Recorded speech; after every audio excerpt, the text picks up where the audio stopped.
All right, welcome into another day of our daily Devos in the Psalms. Pastor Rick here, and we are jumping right in. And I mean right in.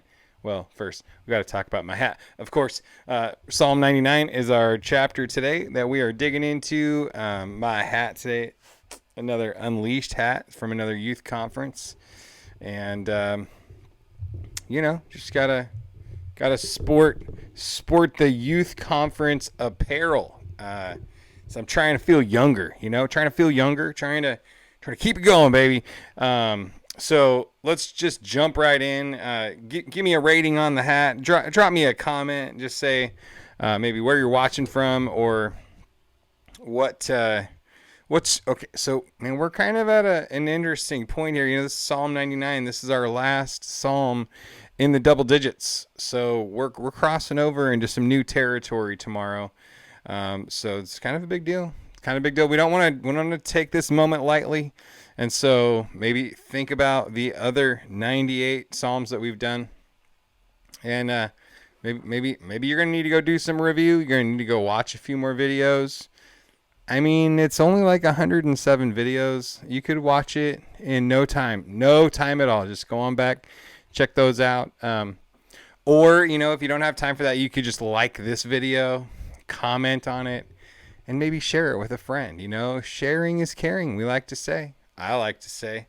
I mean, honestly, I haven't heard you say it, but maybe you could just share the video and show me that you believe it.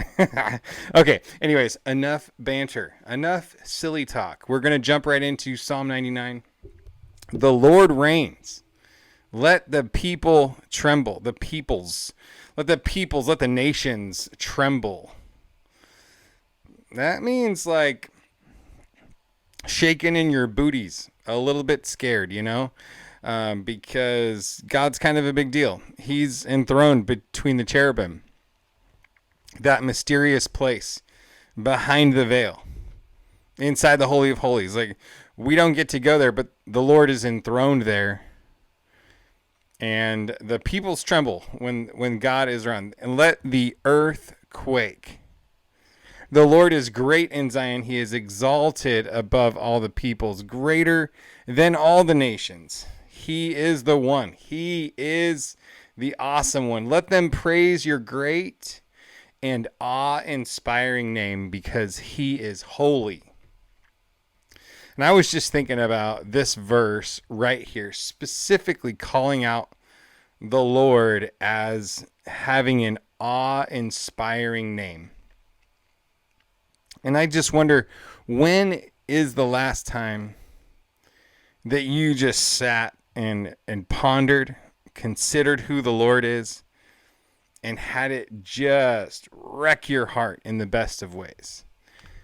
To be the awe-inspiring name. Lord, let them praise your great and awe-inspiring name. He is holy. He is holy. The mighty King loves justice. You've established fairness. You've administered justice and righteousness in Jacob. We talked a little bit about that even yesterday.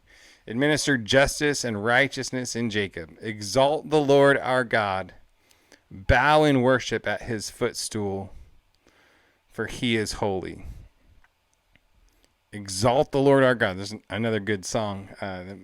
An oldie but a goodie coming to my mind. Exalt the Lord your God and worship at his footstool. Holy is he. Holy is he. Drop it in the comments if you know that song. Don't make me sing it. Don't make me sing it. But if we got like 30 likes on this video, I would sing that song in the next video. But anyways. Okay, verse 6. Moses and Aaron were among his priests. Samuel was also among those calling on his name. Moses and Aaron were among his priests. Samuel also among those calling on his name. They called to the Lord, and he answered them. Come on, that's the kind of God. That's the kind of God we serve. The same yesterday, today, and forever. He responded to them. He answered them. He'll answer you too. He spoke to them in a pillar of cloud, and they kept his decrees and statutes he gave them. He spoke to them in a pillar of cloud, and he kept his decrees and the statutes he gave them. He kept them. He's faithful. He's faithful to his word. So critical, so important that that's who he is. Lord our God, you answered them.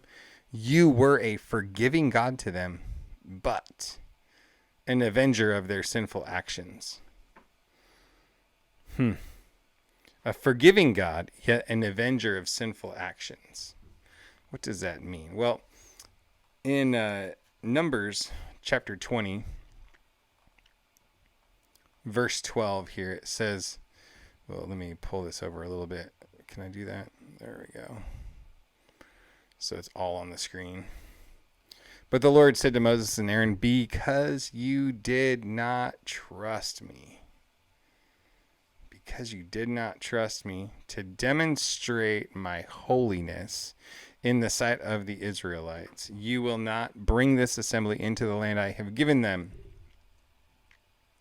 These are the waters of Meribah, where the Israelites quarreled with the Lord, and he demonstrated his holiness to them.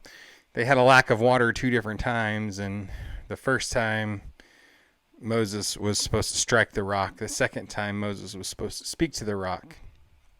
But Moses was ticked that second time around, and so he struck the rock twice. And it's right up here.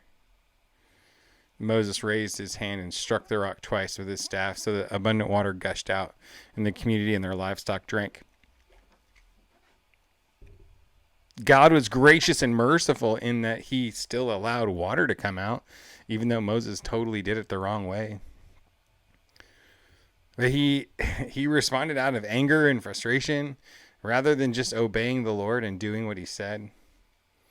And so even though God forgave him, like when we get, into eternity, Moses is going to be there. Aaron's going to be there. They trusted in the Lord.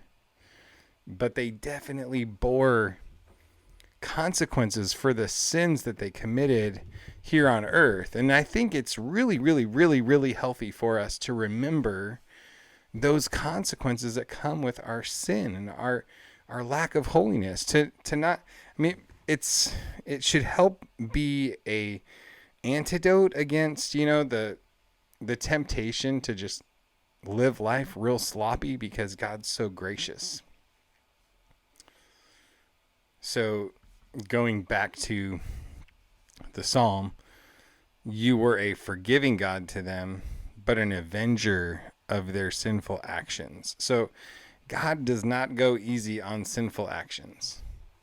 Exalt the Lord our God, bow in worship at his holy mountain, for the Lord our God is holy. Exalt him, he is holy, and the proper response for us is to humble ourselves and bow in worship before his holy mountain, before him who is, who was, and who is to come.